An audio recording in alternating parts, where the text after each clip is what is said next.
Vamos a hablar del estándar 79, explica las alternativas políticas a la dictadura franquista. Bien,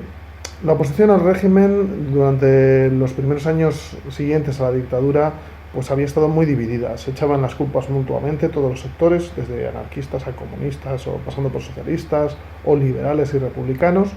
de la derrota en la guerra civil, y no querían colaborar. Pero a partir de 1962, tras el llamado despectivamente por la prensa franquista el contubernio de Múnich, la oposición política al franquismo se une y actúa más coordinada. Todavía hay diferencias entre ellos, pero deciden apoyarse unos a otros en la desinstalación de la dictadura franquista. Eso hace que también en el franquismo se muevan las fichas del ajedrez y el franquismo propone la ley de sucesión. La ley de sucesión es una ley largamente pedida por muchos sectores del franquismo que quieren que una vez que Franco, como eufemísticamente se solía decir, ya no esté, es decir, cuando muera, haya un tipo de continuación de la dictadura mediante otras personas o mediante otros organismos políticos. Para ello se nombra como sucesor a título de rey a Juan Carlos I, Juan Carlos, hijo del conde de Barcelona, que era el descendiente legítimo de Alfonso XIII, que reclamaba el trono y que tenía la legitimidad, pero que sin embargo se obvia y se procede a nombrar a Juan Carlos I príncipe de España, no príncipe de Asturias, para darle una legitimidad nueva, darle la legitimidad de la monarquía del 18 de julio, de la sublevación frente al gobierno de la República. Bien, poco a poco las familias del régimen, que vamos a ver cuáles eran, pues se van agrupando en torno a este candidato, aunque realmente las perspectivas de Juan Carlos I de tener el poder fueron siempre inciertas, porque Franco va a jugar con una calculada habilidad a potenciar otros posibles candidatos, como por ejemplo su yerno, o bueno, mejor dicho, el yerno de sus hijos, que va a ser el duque de Cádiz, o algún candidato carlista, o algún candidato de la falange vinculado a la casa de Borbón. Realmente nunca tuvieron esos candidatos ninguna posibilidad, pero Franco va, cuando observa que puede haber un acercamiento de los monárquicos hacia posiciones más liberales, pues va a jugar estas bazas también. Bien, donde más contestación tiene el franquismo y donde más éxito va a tener la oposición al franquismo es en las protestas obreras. El mundo obrero del franquismo se articulaba a través de una única central sindical, la CONS, Central Obrera Nacional Sindicalista, que pretendía agrupar a obreros y a patronos en la misma organización. Con esto se pretendían evitar las huelgas, se mantenían los salarios bajos y los obreros a cambio recibían algún tipo de ventaja social, pues colonias de vacaciones o algunos economatos, algunas ventajas que si tenéis parientes que han trabajado para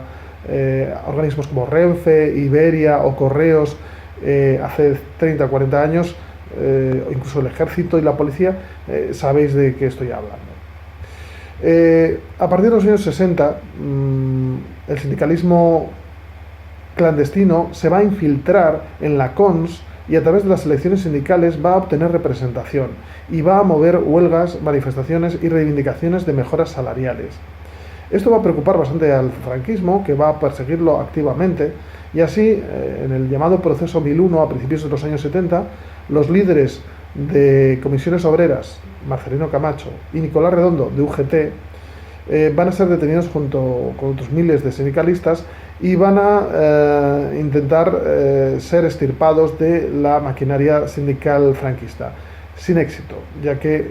las huelgas, cuando llegue la crisis del petróleo en 1973, van a arreciar.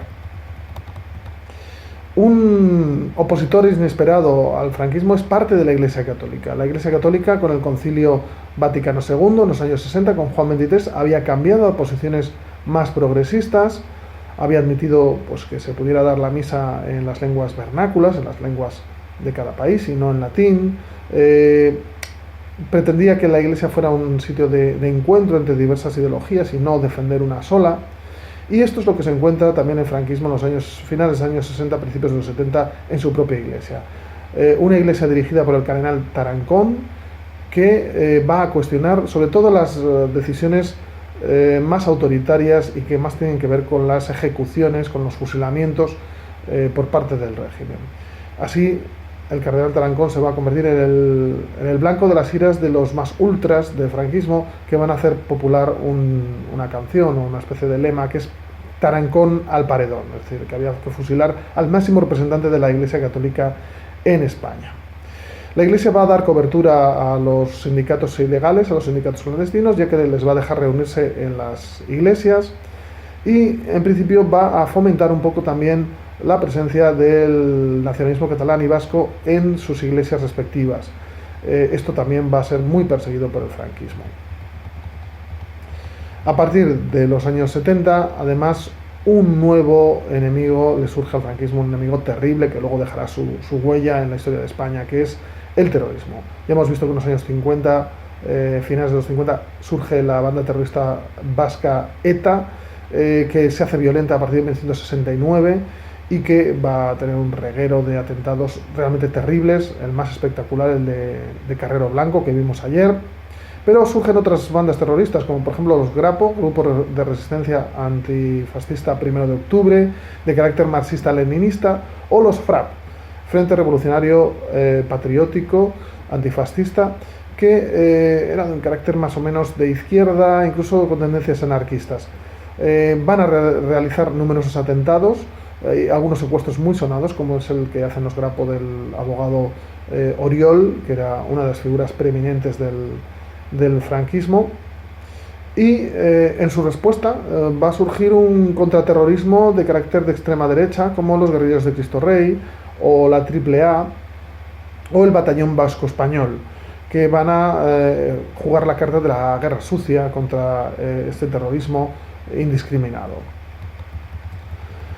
Curiosamente, el ámbito que creía tener mejor controlado el franquismo, el ejército también va a revelar que tiene grupos de oposición en su seno. Es la UMD, Unión Militar Democrática, muy minoritaria, pero que es muy significativa, que los militares que se han criado en el ámbito del franquismo expreso y declarado, incluso con manifestaciones personales de los militares en favor de Franco,